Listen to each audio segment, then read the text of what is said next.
From Hollywood, it's time now for... Johnny Dollar. This is Orrin Vance. Orrin Vance? Yeah, you sent me up to Ossining 7 years ago, you remember? Huh? Oh, yes, I think I do. You know, I thought a lot about coming out and killing you, Dollar. Mm-hmm. But instead, I'm going to do you a favor. Yeah? Yeah. I think maybe you and I can work out something. You know, this sounds like double talk to me. Don't you give me any routine, Dollar. I heard 'em all. I'm calling you with information about the Todd case. Todd? I don't remember. Well, look it up. It cost your company $75,000. Hey. Hello? Vance?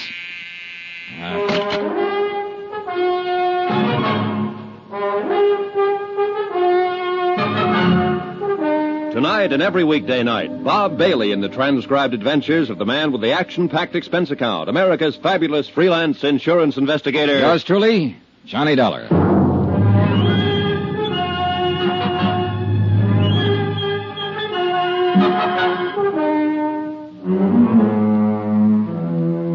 Expense account submitted by Special Investigator Johnny Dollar to Four State Insurance Company, Wilmington, Delaware. Attention, Mr. Don Freed, Chief Investigator, Claims Division. Since your office authorized me to conduct certain inquiries based on new information supplied by Orrin Vance, I am billing you accordingly. The following is an accounting of expenditures during my investigation of the Todd matter. Expense account item 1, $1.85. One phone call to Don Freed in Wilmington, Delaware to discuss the burglary that had occurred 6 months before in the Long Island home of Norman Todd. The case was a complete stalemate.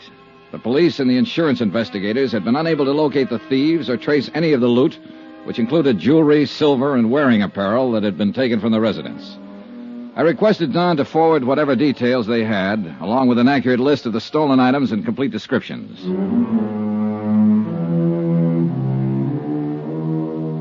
Expense account item 2, $2, cab fare. To and from the Office of International Adjustment Bureau, where I refresh my memory concerning Orrin Vance. A good look at the files, and I remembered him well.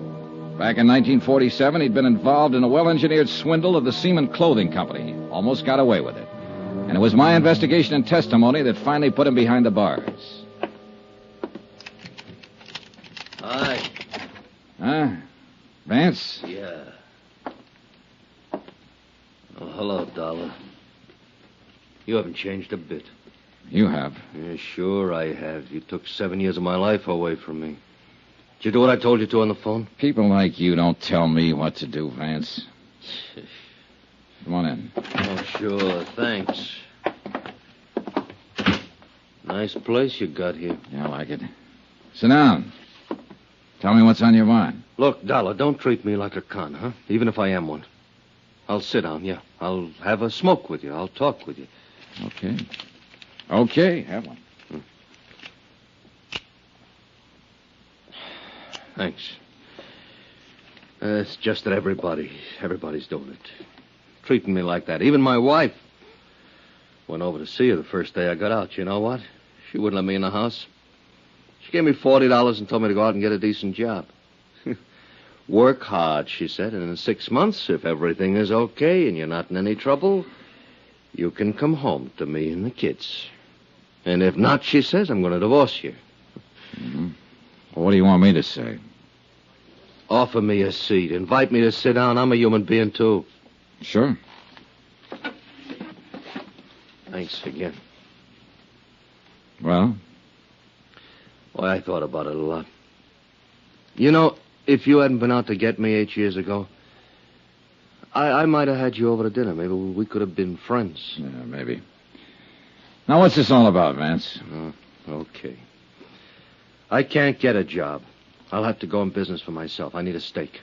That's why I called you. Go on. Now, did you do like I asked you to? Look up the Todd case? I called Wilmington about it. There's nothing new happening. I'm happening. That's something new. And I can help. For a price.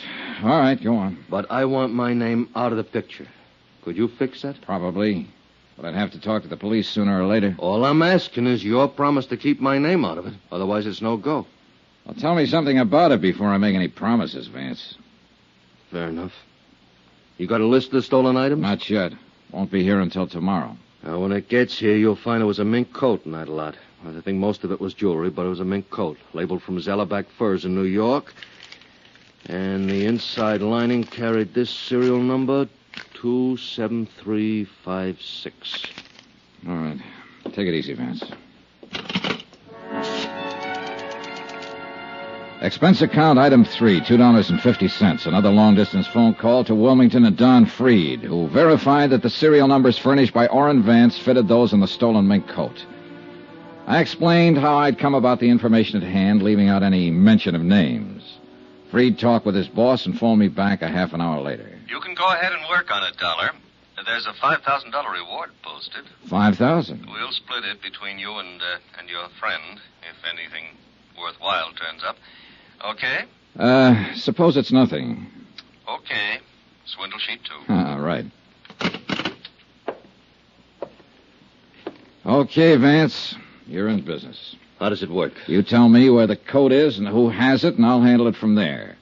If it turns out to be anything, you'll get paid for it. All I've had so far is talk.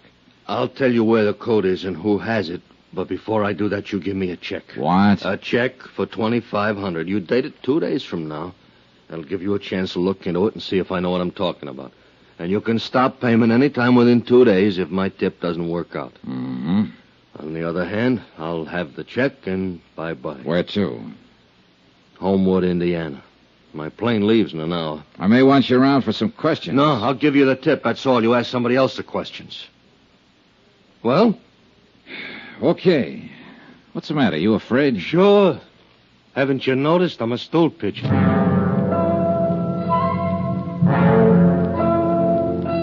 I noticed, and it worried me. But I arranged for him to have the post-dated check in return, for which he gave me a name and an address. Gloria Tierney, 1231 East 57th Street, New York City. Expense account item 4, $3, cab fare to the airport. I saw Orrin Vance off on a westbound plane to Indiana. 45 minutes later, I boarded Flight 37 for New York. Expense account item 5, $18.85.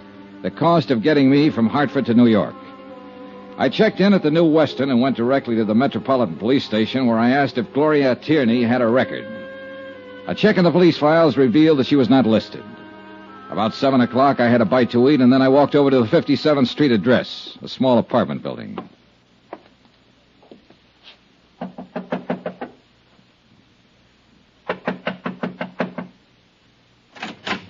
Yes? Hello. I'm looking for Gloria Tierney. Oh, you have the wrong apartments right across the hall. I was over there. No one answered. Well, she must be out. I'm the manager here. Would you like to leave your name? I'm Johnny Dollar, but I wonder if you could tell me where to find her. No, I can't, but I'll be glad to give her your name and ask her to call you. Well, that sounds fair enough. I'm at the New Weston Hotel. Oh? You're from out of town? Yes. An old friend of Gloria's? No, I'm just on business. Well, I'll tell her you came by. Good, fine. By the way, how long has Miss Tierney lived here? About a year. Why? Oh, just wondered, thank you. Johnny Dollar, New Weston Hotel? That's right. Wait a minute. Here, take my card. Insurance? Sort of. The apartment house manager, it said Ethel Stromberg on the mailbox, smiled politely and closed the door. I went outside the building and took a plant across the street. I waited around for about 3 hours and saw no one go in or out of the building. I went back to my hotel.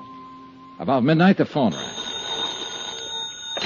Johnny Dollar. Hello, Mr. Dollar, please. I'm Mr. Dollar. You left word for me. I'm Gloria Tierney. Oh, yes, Miss Tierney. I intend to leave town, possibly in the morning, so I thought I'd better call you tonight. I hope it isn't too late. Not at all, Miss Tierney. What's it all about, Mr. Dollar? I'm an insurance investigator. I'd rather tell you about it in person. As I said, I expect to leave town tomorrow. Is it important? I think so, yes. Could I see you tonight? Well, I don't know. I could be there in 15 minutes. I don't understand. I'll come right over. Well, all right. I was there in less than 15 minutes, but things weren't all right. As a matter of fact, things looked all wrong. Gloria Tierney's apartment was darkened. She didn't answer when I knocked on the door. I tried it. The door was locked. You who? Now, look here. I don't think you have any right to bother Oh, it's you. Hello, Mrs. Stromberg. Well, where's Gloria? I don't know. You don't know? She was waiting to meet you. Huh? Well, out here in the hallway. She came in tonight, and I gave her your message. And then she went in and called you, and then came back out and said you were coming by. Yeah, well, she's gone. Well, that's funny. Hey, tell me, did you hear anyone out here? No. Well, maybe she went down to the drugstore. Drugstore's closed. Well, yes. She'll probably show up. Yes, probably. You look worried, Mrs. Stromberg. I am. Gloria didn't seem like herself when she came in. Oh, what do you mean? Well, she was nervous and upset. I think she'd been crying. I don't know. Uh-huh. Oh, I hope she's all right. Yeah, so do I. You're sure she isn't outside waiting for you? No, I didn't see any. Well, I'll look again. Do you see her? Not a soul. Had she been drinking? No, of course not. What was she wearing, Mrs. Stromberg? Oh, she had her coat on. Her mink coat? Yes. Well, how'd you know about her mink coat? A friend of mine. I'll take a look around out here. All right. Oh, wait a minute. I'll come with you. You know, of course, she might have Hey, got... wait a second. Look, is that Gloria? Why, yes, I think so. Something's wrong with her. Yes. The girl crossing the street in the mink coat weaved slightly from side to side. As I got close to her, I could see she was a pretty girl in her late 20s, blonde hair, dark eyes. She hardly looked up as I came up to her, just stopped and stood there, weaving slightly. Miss Tierney? Yes. Well, can I help you? I'm Johnny Dollar. Please. Well, come on, we better go inside. Yes. What is it? He struck me. He what? He struck me. And Oh, Mr. Dollar. There, come on. Careful now. Sure. Oh. Easy. Easy now. Thank you. Thank you very much. You okay? Yes. Look out, that car. What? That car, no! All 3 slugs had hit her, and she fell back into my arms. By the time I could reach for it and get my gun out, the black Cadillac and whoever was driving it were out of sight around the corner. And there'd been no light on the rear license plate. Oh. Easy now, easy. Mr. Dollar, those were shots. What? Mr. Dollar? Call the police, quick. But Yes, right away. You know, let's see if we can... Mr. Dollar. Mr. Dollar. Don't try to talk, Gloria. Don't try to move. We'll have help here in a minute. Oh.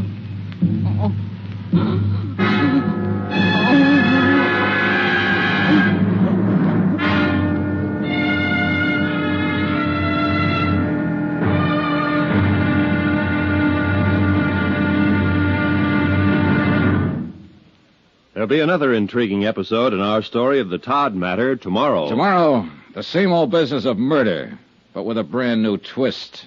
Join us, won't you? Yours truly, Johnny Dollar.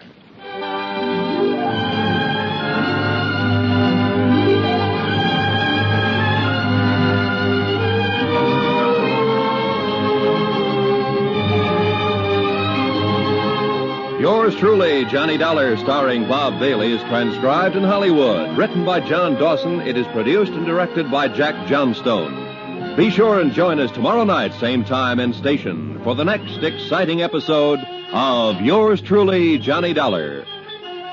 Roy Rowan speaking.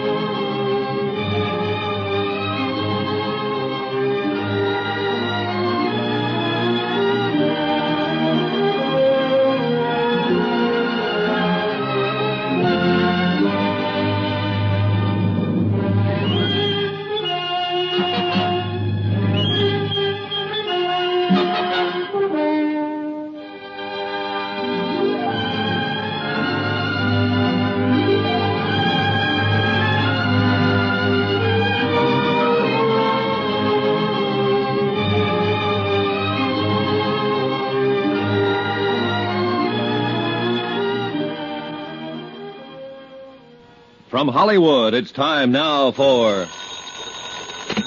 Johnny Dollar.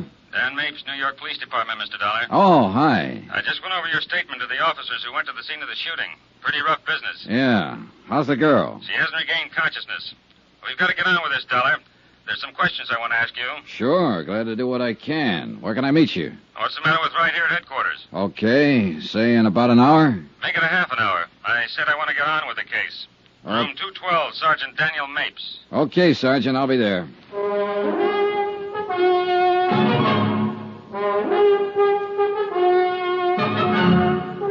Tonight and every weekday night, Bob Bailey in the transcribed adventures of the man with the action-packed expense account, America's fabulous freelance insurance investigator. Yours truly, Johnny Dollar.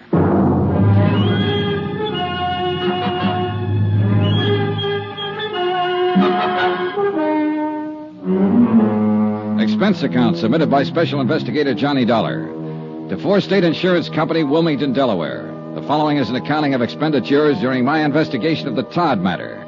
A burglary that occurred 6 months ago, but the murder try occurred only a few hours ago. Expense account item 6, $16.40. One telegram. From me to Chief Investigator Don Freed, Four State Insurance. I explained events up to date and requested that Freed contact their New York office and employ counsel for me in the event the New York police chose to hold me as a material witness in the shooting of Gloria Tierney. We aren't going to hold you. Why should we? I don't know. Why should you? Sit down. Take it easy. Okay, thanks.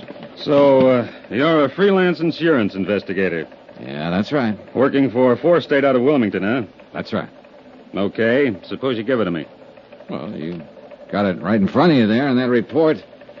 I told it to the investigating officers right after the shooting last night. Now you tell it to me. All right. I made an appointment to meet this girl. She called me about 12 o'clock midnight, and I went on over to her apartment. She wasn't around when I got there, so I waited and talked to her landlady. A few minutes later, I saw her coming across the street. I went over to meet her because she looked like she'd been hurt or something. I walked her back across the street. Somebody pulled up in a car just as we got to the curbing. Says here, Black Caddy, 1955 Coupe de Ville. Yeah, I didn't pay too much attention. What was the license number? Couldn't tell. It was blacked out. Okay, go on. There was a man in it. I didn't see his face. Didn't even notice him, really. He just started shooting. The girl was hit 3 times. I was trying to help her, and he got away. Well, what else? That's it. Okay. Tell me why you were in here yesterday afternoon checking to see if this Gloria Tierney had a record.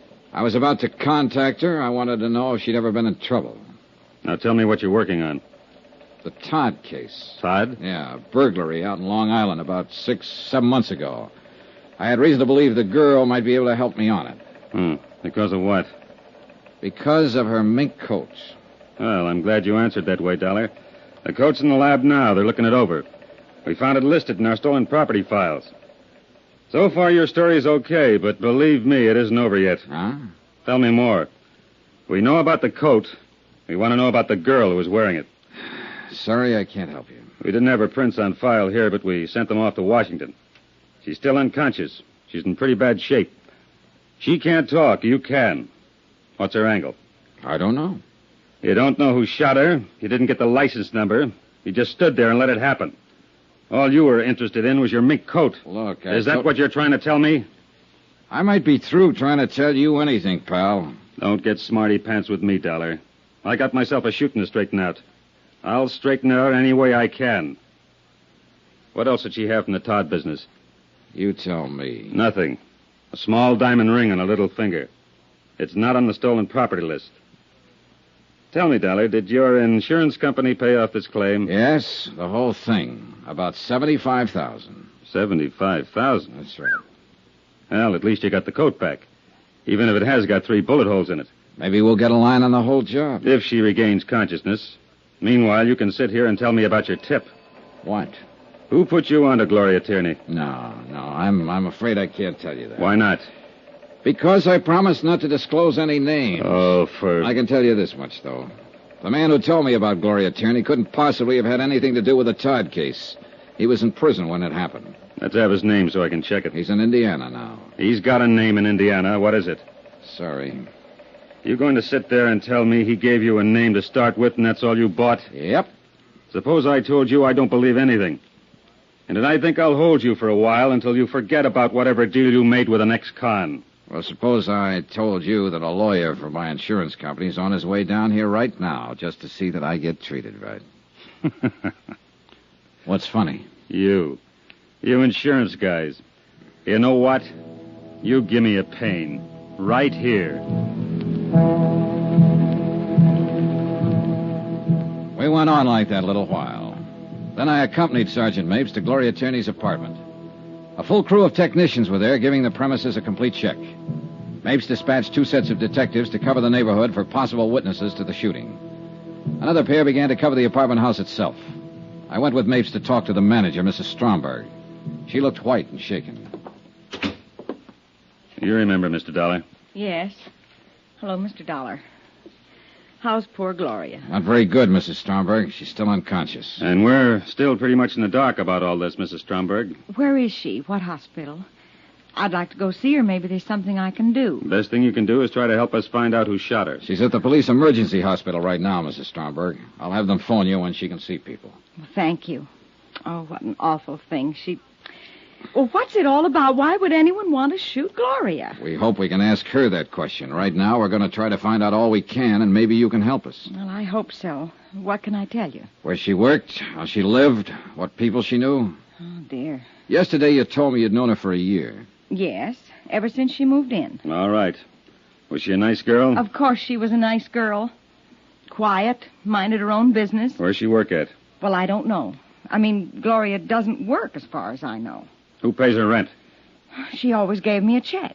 Who gave her a check? Well, I really don't know. Don't you know anything? What's the matter with you? Well, I'm trying. Mapes, why don't you go sit down? All right, I'll sit down here. Mrs. Stromberg, what can you tell us about her? Do you know where we can contact her family? Think about it. Well, I don't know. I know they live in California somewhere, but that's all I do know. She talked about them now and then. Uh-huh. How about her friends here in town? What about them? Well, for instance, the man who drove the black Cadillac last night. I never saw that car around here before. Did she talk about her friends to you? Why, no. Well, she's a pretty girl, young. Boyfriends? Oh, yes, she did talk about them now and then. Do you suppose one of them had something to do with this? Mrs. Stromberg, some guy pulled up in a black caddy last night and pumped 3 slugs into her. She acted funny before that, according to you. Run out when she was supposed to meet Dollar here. Don't you know if any of her friends drove a car like that? No. You know this, but you don't know that. What kind of a friend were you? What? What kind of a friend were you? That girl's lying in a hospital right now. She's got a slug here, another one here, and here. They've operated twice. You weep and holler and stand around wringing your hands about her, but you won't open your mouth about helping us find who did it. Now, let's start with that car again. You've got the front apartment here. You can see the street from those 2 windows. Have you ever seen that black caddy here before? Yes. Well, why didn't you say so in the first place? Whose is it? I don't know. I don't know his full name. Well, what do you know about him? His name is Bill something. Bill something. Yes? That's a big help. What does he look like? Where does he work? What does he do? I don't know. I really don't know. She never introduced me to him, but she talked about him. She'd say, Bill's coming by tonight, or Bill did this, or Bill did that, but she never mentioned his last name. But he drove the caddy. Yes. Now, what does he look like? I told you, she never introduced me. I heard that part. But I know if someone young and fresh and pretty like Gloria Tierney lived across the hall from my wife would be at the window every time she heard the bell ring or heard a car drive up out front. She'd want to see who was buying her the candy and flowers, who was knocking on the door. Isn't that so, Mrs. Stromberg? Yes. No. Yes. Well, what do you mean? Now, look. For the 3rd time, what does this guy Bill look like? Well, he's tall and very dark. Tall? What does that mean? Tall like me? Tall like Dollar? Tall like what? Like Mr. Dollar. How old? How'd he dress? What kind of build? Easy, Mapes. Why don't you go through that offering me to sit down part now? All right. I was wrong about you, Mapes. I admit it. Well, maybe I was kind of wrong about you, Dollar. Hardly anybody ever admits anything these days. Okay. I'm sorry I'm raising my voice, Mrs. Stromberg. But tell us about the man. All you can remember about Bill. Heavy? Light? A husky fella, and he dressed very nicely, too. What color was his hair? Dark, I think. He always wore a hat. How about his eyes? I don't know. Uh-huh. About how old would you say? Oh, 30, maybe 35. I'm not very good at ages. How often did he come here to see her? Oh, once or twice a week. Gloria's been going with him? Yes. Did she ever mention where he works or what he does? No, she never mentioned that. Do you have any idea how long she's known him? How long she's been going with him? Well, I have no idea. I just know he's been coming to see her ever since she moved in here. This, Bill. Would you say he had money, Mrs. Stromberg? Yes, I'd say so. He drove that big, expensive car and always dressed so nice. And, of course, he gave Gloria that coat. The mink coat? Yes. Oh. Do you know if he ever gave her any jewelry? I don't know. I don't think so. Gloria'd usually run across the hall and show me when he gave her something. Mostly they were small gifts, candy, and things like that, but I don't remember if he ever gave her any jewelry. Did he ever bring any friends here? I don't know. All right. Was Gloria going to marry him? Oh, she never talked about it. You sure about that? Yes, she never said, and I never asked. Why? Why not? Well, I don't know. I never asked her. I wanted to, but I never asked her. You think right away I've been a busybody watching that girl and so on. Well, yes, I watched her from time to time, and I was her friend here. But there are some things we just didn't talk about. There sure were. Well, as you ask me questions, I realize how much we didn't talk about. I can't tell you where she came from or where her family is or who Bill is or what she planned for the future. I just know she was a nice, decent, honest sort of a girl. Yes, we got that impression, Mrs. Stromberg. Anything you want to ask, Dollar? No. My apologies again for raising my voice. Thank you for the information, Mrs. Stromberg. Come on, Dollar. Okay. Goodbye. Goodbye. Goodbye. Well, you got it out of her. Yeah, but I don't trust her. Took too much work. Are you really as tough as you look? Sure. You're a good cop, Mapes. Thanks. I like to have somebody mention that every 5 years. Well, better get out this guy's description. Yeah. There's a hall phone right there. Uh-huh.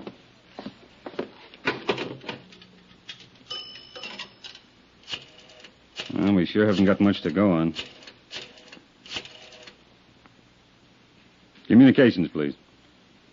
Yes, Dan Mapes. I want an APB out on... What? Oh, I'll give it to you later. Johnny, the hospital phoned in 2 minutes ago. Gloria. Yes. They think she's dying.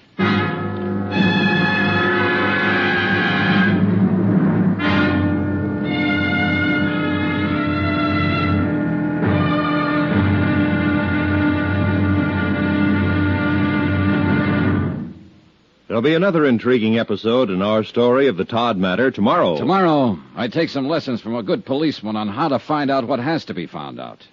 Join us, won't you? Yours truly, Johnny Dollar.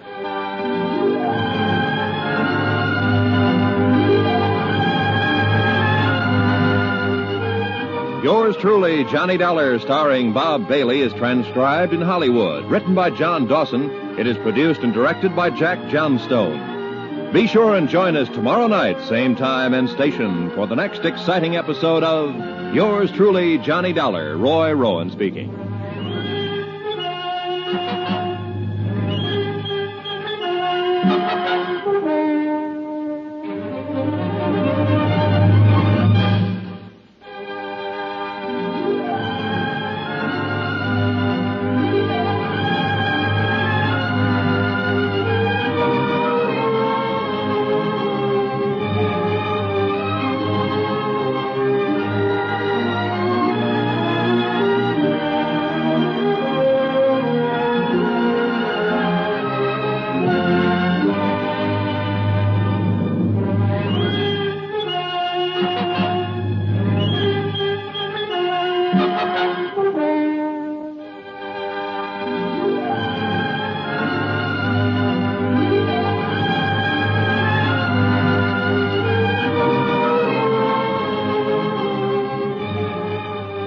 From Hollywood, it's time now for...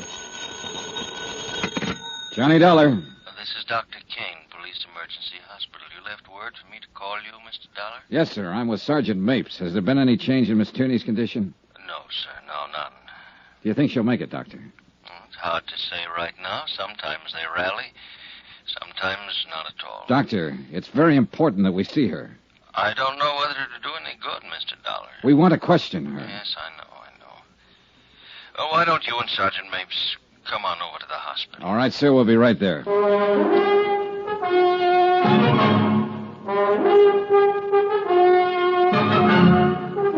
Tonight and every weekday night, Bob Bailey in the transcribed adventures of the man with the action-packed expense account, America's fabulous freelance insurance investigator. Yours truly, Johnny Dollar.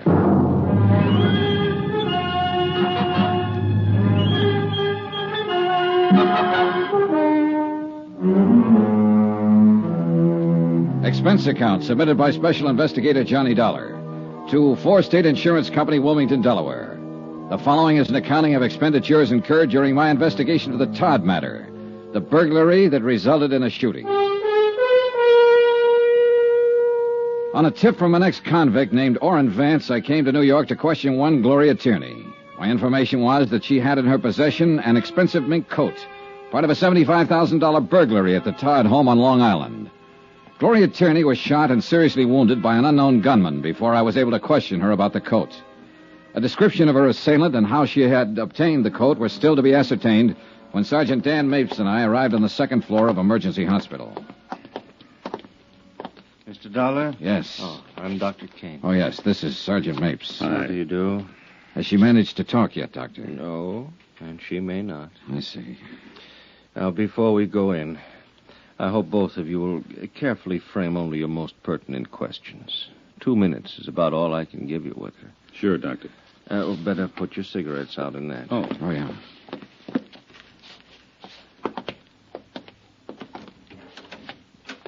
Ego facultate mihi ab apostolia sed tributa indulgentiam plenarium et remissionem omnium peccatorem tibi concedo. Father Deering wanted his word. Patris, Yeah. Et Filii et Spiritus Sancti. Amen.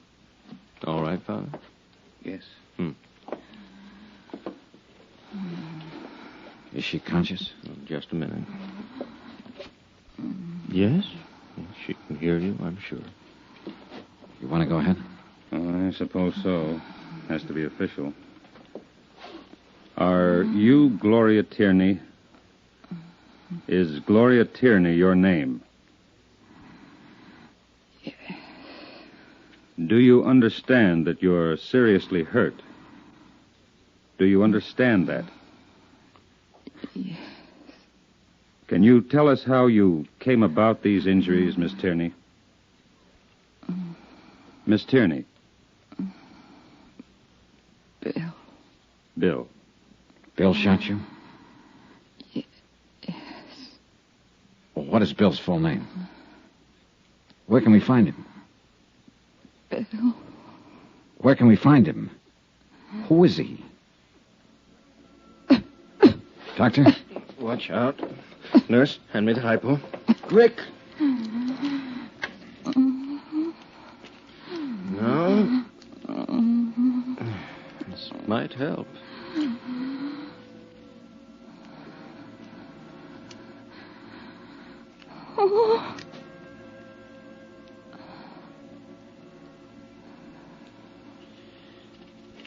Sorry, fellows. Nothing more I could do.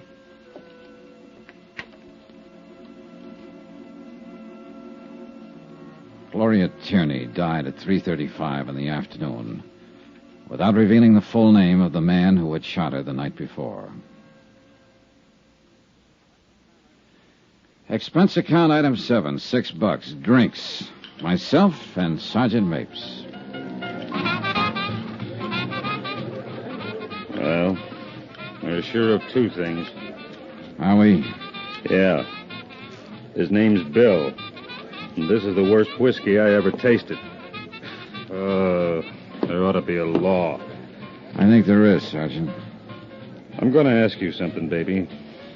Outside of the fact that girl up there died a few minutes ago and was wearing a stolen mink worth $11,000 that you've been wanting to get your hands on, what about her?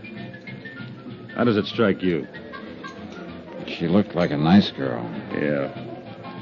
She looked like the best kind of girl ever made. What else? What would someone like that be doing in a stolen mink coat? Exactly. What would she be doing with a stolen mink coat? Outside of having herself a time with a guy named Bill who gave it to her. You call that having herself a time? I'd like to get drunk. Every bum in town's named Bill.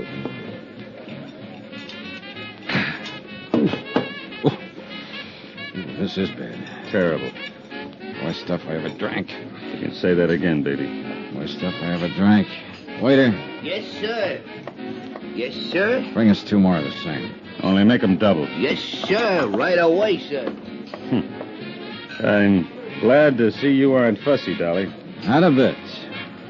Not a lousy bit. You know, I looked at you when you came in my office, and I said to myself, I got a wiseacre on my hands. Huh? I got a wheeling, dealing wiseacre who's got himself a little tip, and he's going to keep it all to himself. I said, why do I have to put up with this kind of trouble? Why don't I just toss this bum in the cooler and go about my business? I'm a copper. I got work to do. Why fool with an insurance stick, I said. But I'm very happy to see you aren't a fussy fella, baby. Very happy. All right, you made a speech, now I'll make one. Go ahead. Well, I stood in a hospital room and I watched a human being die. Oh, it's part of my job, part of your job, too. But for myself, I don't like it. If I have to go into why every man's death diminishes me, I'm going to fall all over myself because I never could go into that kind of stuff. Yeah, I know what you mean. But I'll say this. That girl that died in there was... Well, she was the kind of girl I could have kept right on scene. Yes, I'd like very much to have knocked on her door almost any old night. Sergeant, I would have liked that more than I can tell you. She wore a stolen mink coat, remember? I remember. But I can sit here and feel bad about it, can I? You sure can. I'll feel bad with you. Look at them early eaters, Dollar. Coming in to drink their dinners. Don't change the subject. I have to. We got work to do, pal. Yeah. Here we are, gentlemen. As long as it's here. Yeah. Cheers. Cheers yourself. Oh, there ought to be a law. You said that.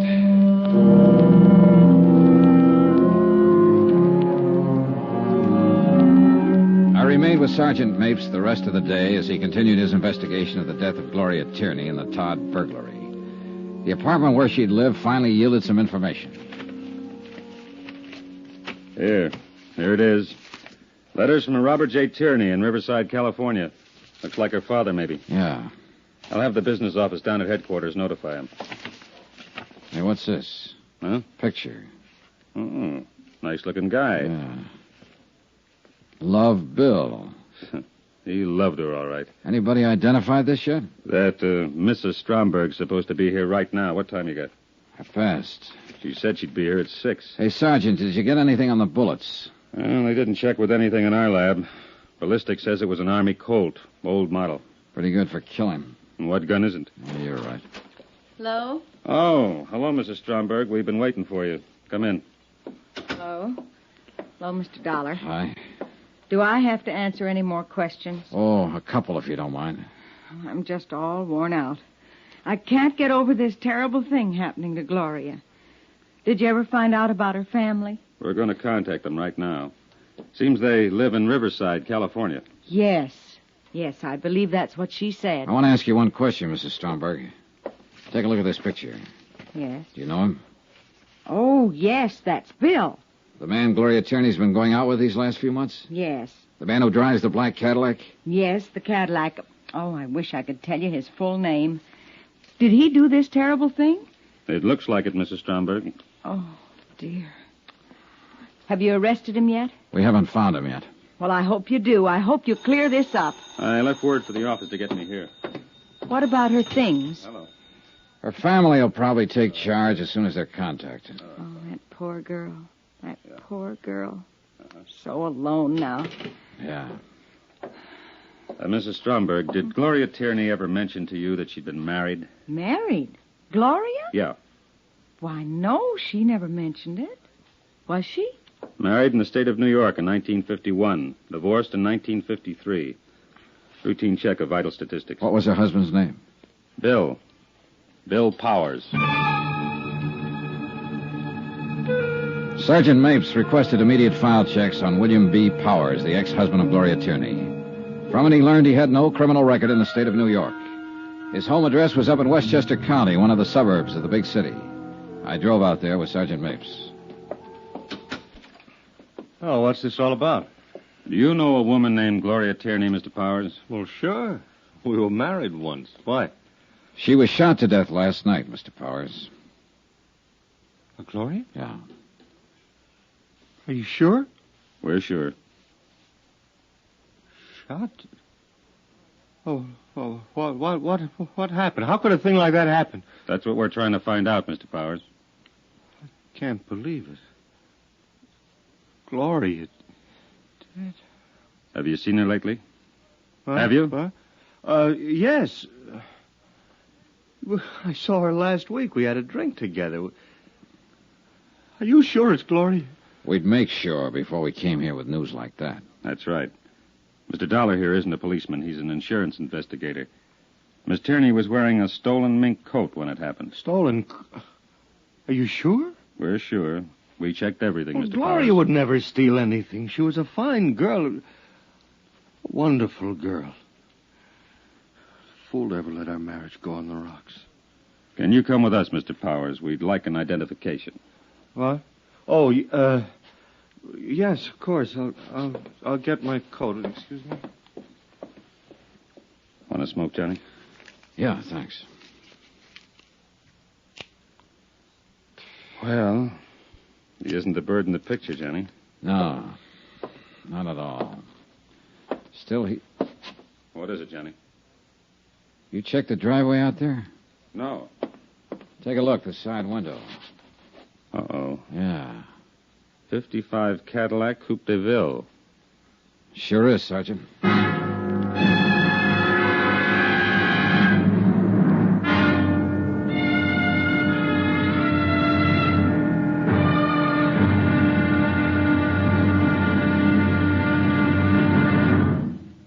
There'll be another intriguing episode in our story of the Todd matter tomorrow. Tomorrow? Well, you find one killer and you find them all. And then you have to start all over again. Join us, won't you? Yours truly, Johnny Dollar.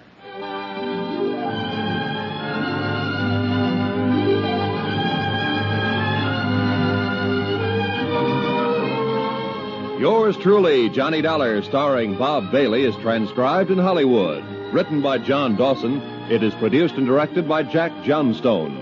Be sure and join us tomorrow night, same time and station, for the next exciting episode of Yours truly, Johnny Dollar. Roy Rowan speaking.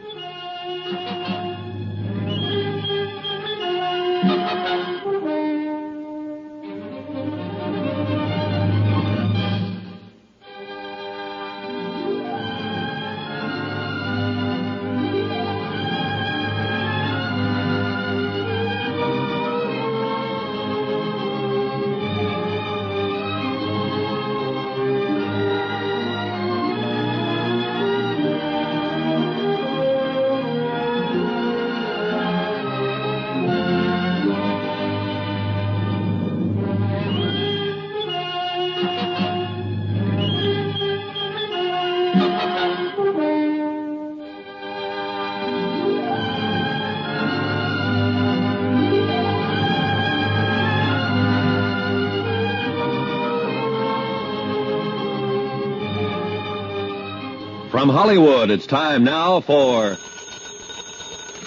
Johnny Dollar. Long distance operator, Wilmington, Delaware is calling you. Okay. Go ahead, please. Johnny? How do? Well, this is Don Freed. What's happening there? Your expenses are running away up, and we haven't gotten a report from you. I've been too busy. What's that supposed to mean? That's supposed to mean that the tip I got was good and it was bad. Yes, Gloria Tierney, 1231 East 57th Street, had a mink coat that was stolen from the Todd estate. No, she didn't tell me much about it because she got herself shot down on the street last night. Yes, I'm working with the police here trying to find out how she comes by the coat. But what I want... Listen, an hour ago I went out to see an ex-husband of hers. His name's Bill Powers, and he seems to be the bird we're looking for. You know what he did? He cried and blubbered all the way down to the morgue. And he's in there right now making a positive identification. I don't blame him for crying. So what's new with you, Mr. Expense Account? Boy, you're a real man-eater today, aren't you? I sure am. Bye.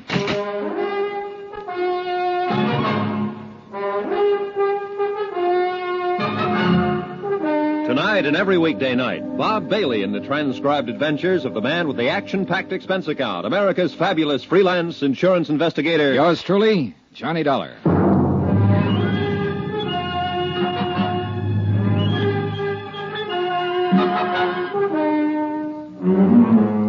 Expense account submitted by Special Investigator Johnny Dollar to 4 State Insurance Company, Wilmington, Delaware. The following is an accounting of expenditures during my investigation of the Todd matter. Expense account item 8, 20 cents, aspirin. I bought them in a drugstore across the street from the morgue. I figure I needed them. On the way down in the police car, the ex-husband of Gloria Tierney gave us very little information about her activities up until the time of her death. After he made the identification, we all walked across the street. Expense account item 9, 30 cents, 3 cups of coffee. Sergeant Mapes, Bill Powers, and myself. Powers cried a while, then straightened out somewhat. I hope you get whoever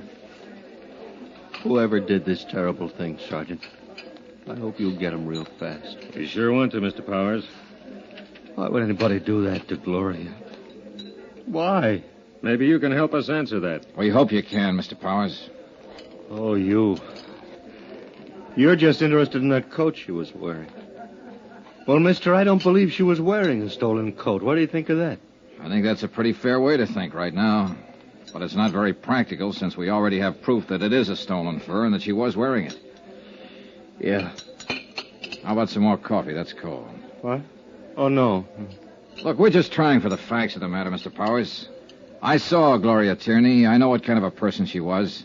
But we have to start somewhere. You can understand that. Yeah, I suppose so. Now, you told us you saw her last week for a drink. That's right. Have you been seeing her right along? Yeah, sure. Even though you were divorced a year or so ago? Yeah. Yeah. Did you know she's been going with someone else, too? Yeah? Bill? Yeah. Bill Chambers. That his name, Bill Chambers? Well, yeah, I don't know him, but she talked about him a lot. Here. Take a look at this picture. Is this him? Yeah, that's him. I thought you knew. You're sure this is him? Oh, sure. The picture was in her apartment. I've seen it there. One day I asked her who he was, and Gloria told me about him. Well, what did she tell you about him? She just said she was going out with him. Oh, she told me that he asked her to marry him. She said he had a lot of money. Anything else? Oh, I don't know. Did she happen to mention where he works? No. What kind of work he does? No. Do you know where we can get in touch with him? No, I don't know that either. I can't help you. I only know she's been going out with him. I don't get this. You and her were divorced, but you kept on seeing her. And she got this new boyfriend. And she told you things like that? Yeah. Funny, isn't it? Why'd you bust up? Oh, this and that. Kid stuff. I suppose. Spat over this and that. I don't know what exactly. Anyway, we were going to straighten it out. We were going to be married again. Oh, what about this Bill Chambers? No, she didn't want to marry him. She wanted to marry me again. She told me. When? Day before yesterday. She said she would marry me. Now she's dead. You know what kind of a car Chambers drives? A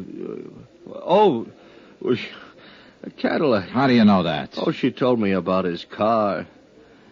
Another thing, I went out and I bought one myself just like his. I thought it might do me some good with her. We were crazy, weren't we? Where were you last night? Home. Can you prove it? Oh, yeah. Home. All night. I was home while she was out getting herself killed.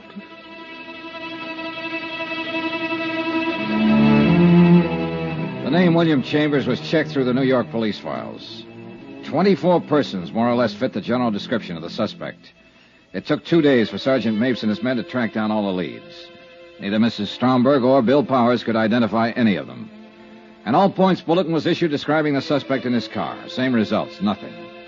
On the third day, the pawn shop detail turned up 2 items that had been taken in the Todd burglary. There they are, Johnny. Uh-huh. Watch and a ring.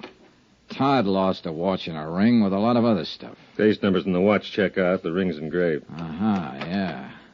Where were they picked up? Shop on 3rd Street. The proprietor bought them yesterday. A man who signed the buy book used the name James Agenian. Phony? Yeah. Gave an address on Polk Street. That was phony, too. We got a good description from the proprietor. Fits Chambers right down the line. Oh, then he was still in town yesterday. Yesterday, yeah. But this stuff's been on the hot sheet for a long time. If he's had any experience at all, he knew he was taking a chance trying to unload it. Probably trying to raise money to get out of town. What I was thinking. Well, if he keeps on trying to raise money and unload all these things, I'll have all the loot back. If he keeps on trying, we'll keep on trying. Johnny, we're going to get this, baby. Sergeant Mapes. Where? Okay. He does need money. Huh? They found his car. Used car lot up in the Bronx. He sold it at 10 o'clock this morning.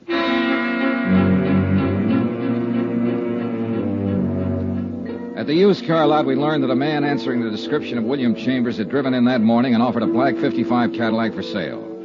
The used car lot manager had finally settled on a price and made out a check. He reported that Chambers seemed extremely nervous and anxious to make a quick deal. The car was impounded and examined. A full set of fingerprints on the steering wheel and dashboard gave us a positive identification on William Chambers. Oh, what do you know? William Charles, William Carls, William Charles, Walter Cameron. 1, 2, 3, 7 aliases. Real name, William Charles. Male, Caucasian, age 33. 178, 6'1". Now, let's see. 14 arrests, 2 convictions. Both car thefts. Quite a boy. Well, we got a real tag on him now. Shouldn't be long before we pick him up. Doesn't look like a killer, does he, Johnny? I don't know. What's a killer supposed to look like? The search for William Charles continued. Associates and relatives listed in his criminal file were contacted and questioned. All denied knowledge of his whereabouts. In the meantime, 2 more pieces of stolen property connected with the Todd burglary were recovered by the pawn shop detail. Expense account item 10, $3, 1 telegram to 4 State Insurance in Wilmington, explaining our progress in the case and listing the recovered items. Johnny Dollar. You interested in finding Bill Charles? Who's this? My name's... Never mind. Do you want him or don't you? Sure I want him. I'm at Shraft's Restaurant on 42nd off Broadway. Can you meet me? Yeah. 15 minutes. I'm in a gray suit, pinstripe. I'll be sitting alone. I'll watch for you. Expense account item 11, 75 cents, cab fare, from my hotel to Shraft's Restaurant. A small, pretty brunette woman in nice clothes was seated at a table all alone. She looked more like a housewife on a shopping tour than someone who might be connected with a bandit and a killer. Sit down, Mr. Dollar. Okay, sure. There's a reward posted for William Charles, isn't there, for that Todd matter? That's right, $5,000. Well, I get it if I turn him over to the police. Not all of it. Half of it goes to an ex-convict who tipped me off in the first place. Half? Yes. You don't seem very anxious to get him. Oh, we're anxious. But that's the way it is. This other half of the $5,000 is spoken for. I want to get something else straight. What happens to me? What do you mean? I've known he had a part in that Todd matter for a long while. I haven't said anything. Does that make me a party to it or something? I don't know. Well, this is going to get me in trouble. If I have to spend the money for lawyers to keep out of jail, I don't want any part of it. All right. My company will cover that part. Now, where's Charles? Not so fast. I better have something in writing. Something that says your insurance company will pay me a reward and give me help if I get in trouble. I'll talk to them. I'm thinking of the future. I'm going to have one once this is over. Are you? Yes. Yes, I am. Now, how long will it take you to arrange this? Oh, about an hour. I can do it by phone, I guess. That'll be fine. Who are you? Melva Charles. His wife? Yes, that's right.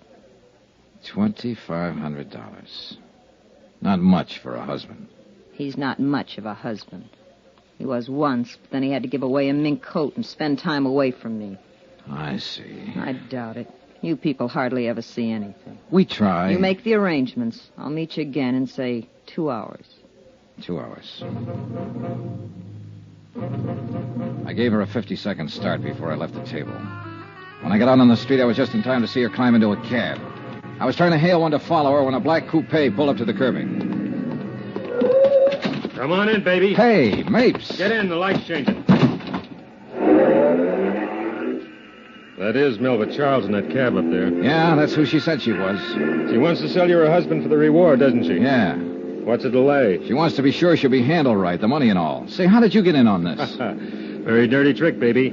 Everybody my men questioned about Charles mentioned your name, where you were staying, and what interest the insurance company had in this matter. Somebody was bound to look you up, especially Mrs. Charles. So we've kept an eye on you. Now, where are we, Sergeant? Her name was Melva Thaler before she married Charles. Her old man had a pot of money back in Minnesota. But she couldn't keep out of trouble and got herself disinherited. Money's always been her problem. Isn't it everybody's problem? Not the way it is with her. You should see her record. How much you offer her? Half. The other's spoken for. $2,500. Well, Charles is no good to her now. If he sticks his head out, he'll get caught. So she might as well cash in what she can on him. Nice people, huh? Swell. Uh-oh, she's leaving the cab. Get down to the corner and park. Can you see her? She went into the apartment building. Let's go. Which apartment, Johnny? Here we go. Right. Now where? Beats me. Just a minute. Johnny! What?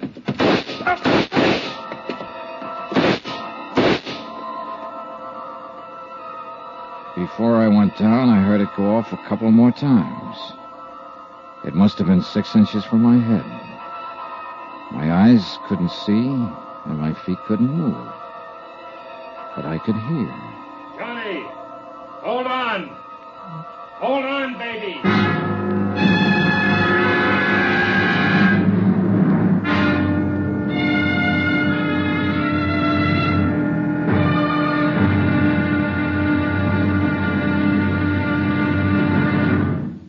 There'll be another exciting episode in our story of the Todd matter tomorrow. Tomorrow?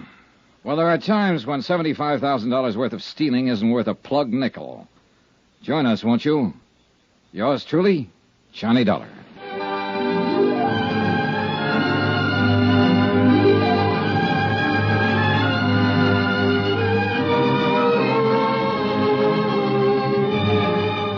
Yours truly, Johnny Dollar, starring Bob Bailey, is transcribed in Hollywood. Written by John Dawson, it is produced and directed by Jack Johnstone. Be sure and join us tomorrow night, same time and station, for the next exciting episode of Yours truly, Johnny Dollar. Roy Rowan speaking.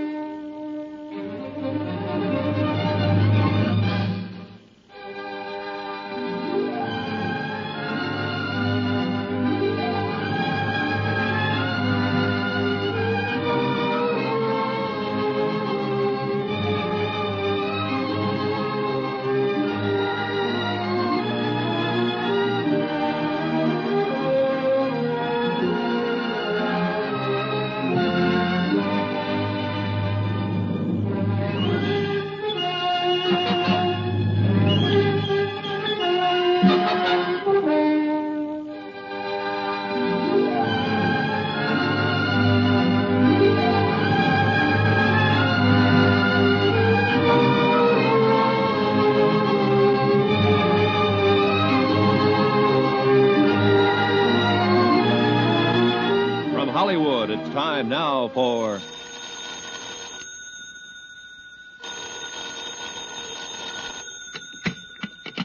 Johnny Dollar.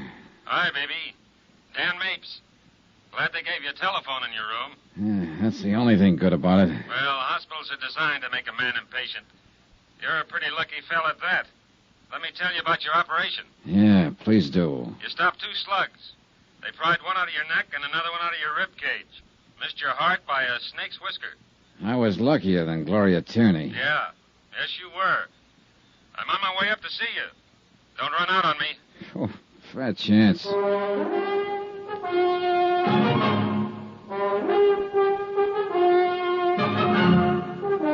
Tonight and every weekday night, Bob Bailey in the transcribed adventures of the man with the action-packed expense account, America's fabulous freelance insurance investigator. Yours truly, Johnny Dollar.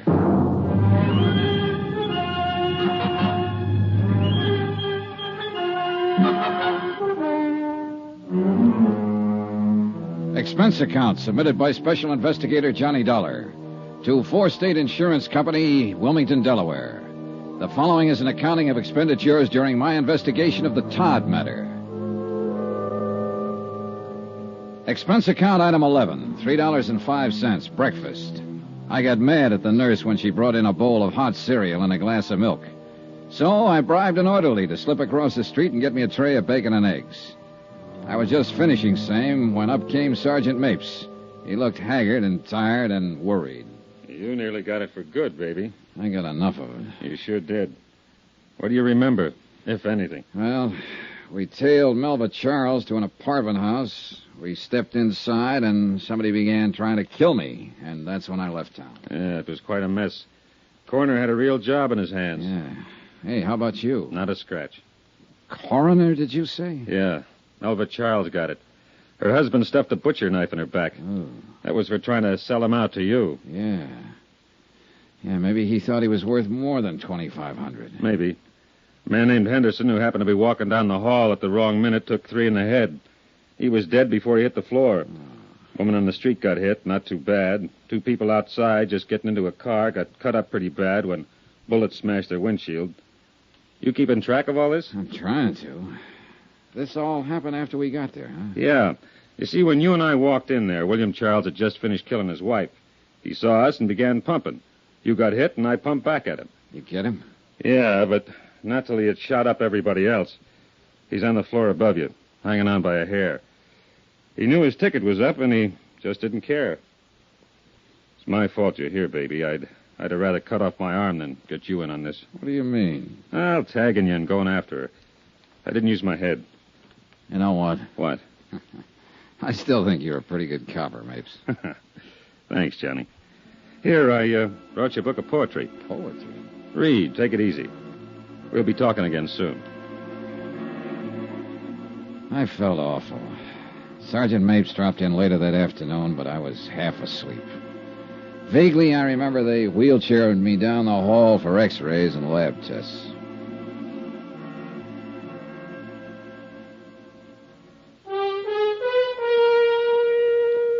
Expense account item 12, 10 cents, the morning paper. The story of the shooting was splashed all over page 1, and the solution to the Gloria Tierney killing in part. Slugs from William Charles' gun were matched with those that had killed Gloria Tierney. No mention was made of any loot from the Todd burglary being found in the Charles apartment. Between back rubs and sleeping pills, I worried about that. I didn't worry too much about the fact that William Charles, killer, gunman, burglar, was dying in the room directly above me. About midnight, Mapes showed up with a wheelchair. There we are. Now, you all ready to go up and see what he has to say? Yeah, sure, I guess so. I still have to finish my job. Let's take it easy now. All right. Hey, weak. Busy. That won't last long. There. Now, here we go, baby. It was the second time within a week I'd been in a hospital room with a dying person. The first one had been a young and beautiful woman who had been shot by the man who now lay dying of police bullets. What'd they say? You know what they say, Charles. You haven't got a prayer. I didn't mean to kill Gloria. I didn't mean it at all. I want you to know that. You took a lot of pains to do it. I was there, remember? Yeah, I remember. Sorry. Been doing pretty good with those house jobs. Todd Place, another one in St. Louis. Doing all right. Enough to buy a nice car, live in a decent place, get around a little bit. Work all alone. Met her. I liked her, wanted to marry her. I did. Really did. You already had a wife. You think I'm kidding?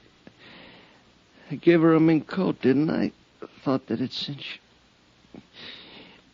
She didn't want to take it. Told me she was going to marry some other guy. Some guy she'd been married to before. I got mad. I came back that night, let her have it. That all? Yeah, that's all. That's it. That's it, mister. You take it or leave it. How did you meet her? Mutual friend. What friend? None of your business. All right, this is my business. Where's the rest of the stuff? What stuff? The stuff you took from the Todd place. Where have you got it? Oh, what's funny? You think I'd tell you that?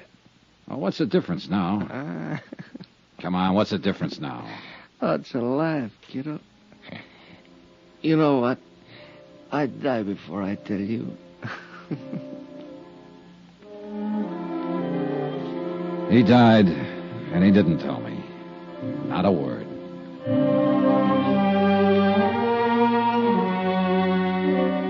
Later, a private ambulance took me from police emergency hospital to my hotel room. 3 days after that, I was able to get back on my feet. I went right down to Mapes' office at headquarters. How do you feel? Better now. Boy, you sure look lousy. Here, sit down, baby. All right, thanks.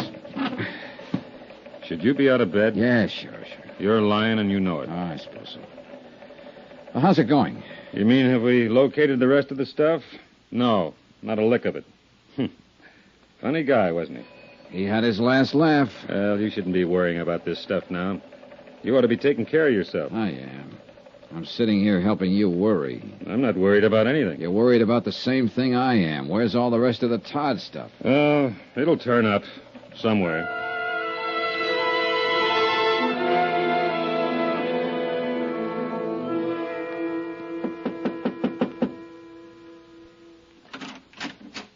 Why, Mr. Dollar.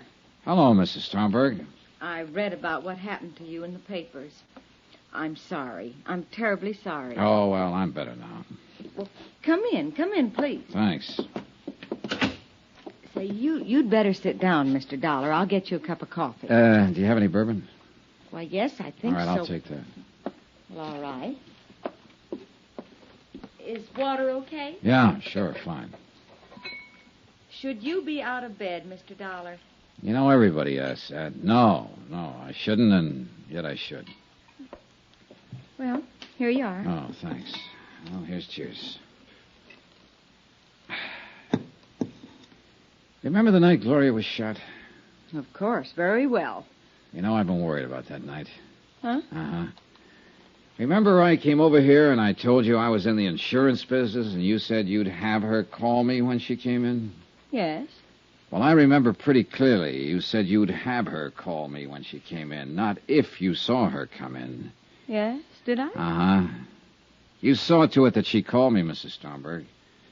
You also saw to it that she wasn't here to meet me when I got here. She was out there somewhere. Because by then you knew I was an insurance investigator. I don't understand you, Mr. Dollar. What are you trying to say? You sent her out so he could take care of her, and you were waiting in the hall for me. Waiting for you? Why, no, I happened to see you, and I wondered... You wondered what kind of cock and bull story you could give me to get rid of me. That's silly.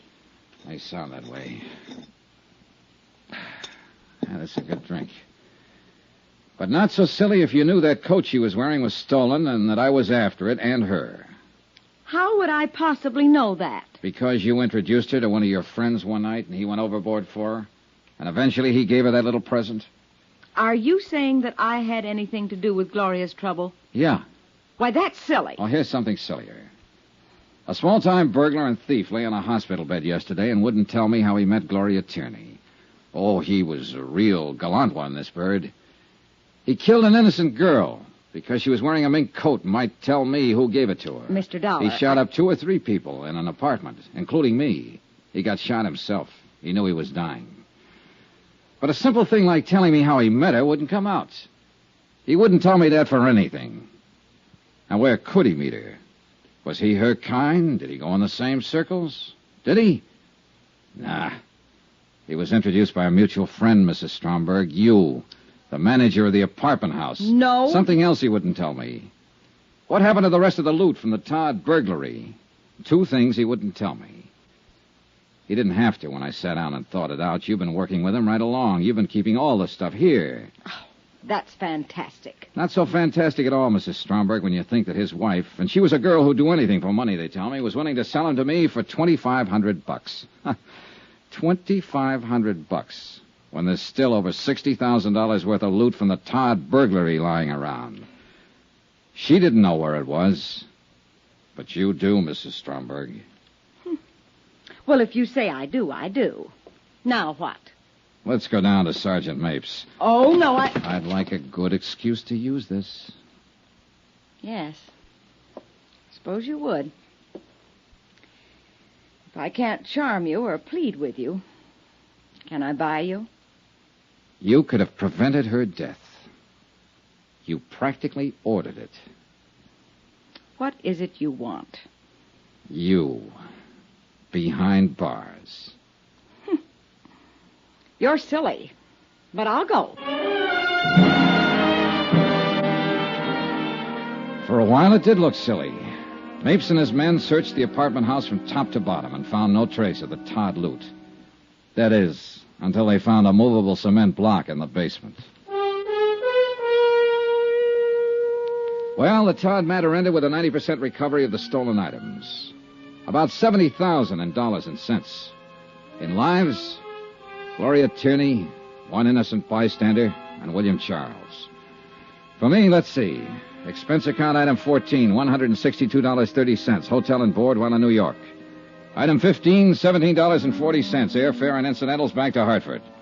Item 18, $230. Miscellaneous. Expense account total, $1,095. Remarks, nil. Yours truly, Johnny Dollar.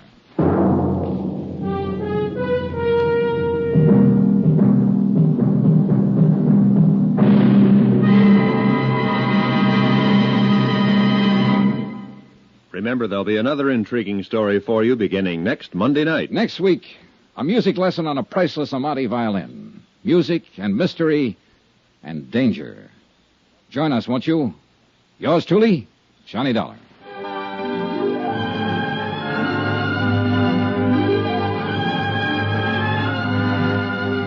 Yours truly, Johnny Dollar, starring Bob Bailey, is transcribed in Hollywood. Written by John Dawson, it is produced and directed by Jack Johnstone. Heard in this week's cast were Vivi Janis, Barbara Fuller, Shirley Mitchell, Lawrence Dobkin, Frank Gerstle, and Marvin Miller.